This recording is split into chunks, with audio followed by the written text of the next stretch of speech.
مسیح ابن مریم تو ایک پیغمبر ہی تھے، ان سے پہلے بھی بہت سے رسول گزر چکے تھے، اور ان کی والدہ مریم اللہ کی ولی اور سچی فرما بردار تھیں۔ دونوں انسان تھے اور کھانا بھی کھاتے تھے۔ دیکھو ہم ان لوگوں کے لیے اپنی آیتیں کس طرح کھول کھول کر بیان کرتے ہیں، پھر یہ دیکھو کہ یہ کدھر الٹے جا رہے ہیں۔ کہو کہ تم اللہ کے سوا ایسی چیز کی کیوں پرستش کرتے ہو جس کو تمہارے نفع اور نقصان کا کچھ بھی اختیار نہیں، اور اللہ ہی سب کچھ سنتا ہے، جانتا ہے۔ کہو کہ اے اہل کتاب، اپنے دین کی بات میں ناحق مبالغہ نہ کرو،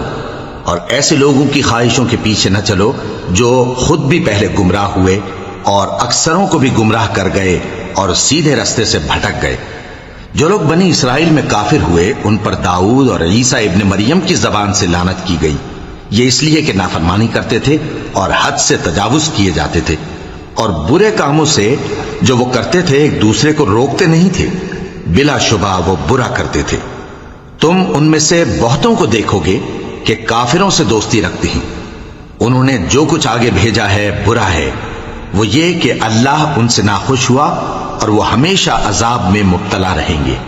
اور اگر وہ اللہ پر اور پیغمبر پر اور جو کتاب ان پر نازل ہوئی تھی اس پر یقین رکھتے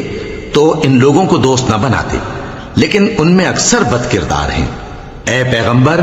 تم دیکھو گے کہ مومنوں کے ساتھ سب سے زیادہ دشمنی کرنے والے یہودی اور مشرک ہیں، اور دوستی کے لحاظ سے مومنوں سے قریب تر ان لوگوں کو پاؤ گے جو کہتے ہیں کہ ہم نصارہ ہیں، یہ اس لیے کہ ان میں عالم بھی ہیں اور مشائخ بھی، اور یہ کہ یہ تکبر نہیں کرتے۔ اور جب اس کتاب کو سنتے ہیں جو اس پیغمبر محمد صلی اللہ علیہ وآلہ وسلم پر نازل ہوئی تو تم دیکھتے ہو کہ ان کی آنکھوں سے آنسو جاری ہو جاتے ہیں، اس لیے کہ انہوں نے حق بات پہچان لی، اور یہ اللہ کی جناب میں عرض کرتے ہیں کہ اے پروردگار، ہم ایمان لے آئے سو تو ہم کو ماننے والوں میں لکھ لے۔ اور ہمیں کیا ہوا ہے کہ اللہ پر اور حق بات پر جو ہمارے پاس آئی ہے ایمان نہ لائیں، اور ہم امید رکھتے ہیں کہ ہمارا پروردگار ہم کو نیک بندوں کے ساتھ بہشت میں داخل کرے گا۔ بس اللہ نے ان کو اس کہنے کے سبب بہشت کے باغ عطا فرمائے جن کے نیچے نہریں بہہ رہی ہیں، یہ ہمیشہ ان میں رہیں گے، اور نیکوکاروں کا یہی صلہ ہے۔ اور جن لوگوں نے کفر کیا اور ہماری آیتوں کو جھٹلایا وہ جہنمی ہیں۔ مومنوں، جو پاکیزہ چیزیں اللہ نے تمہارے لیے حلال کی ہیں ان کو حرام نہ کرو،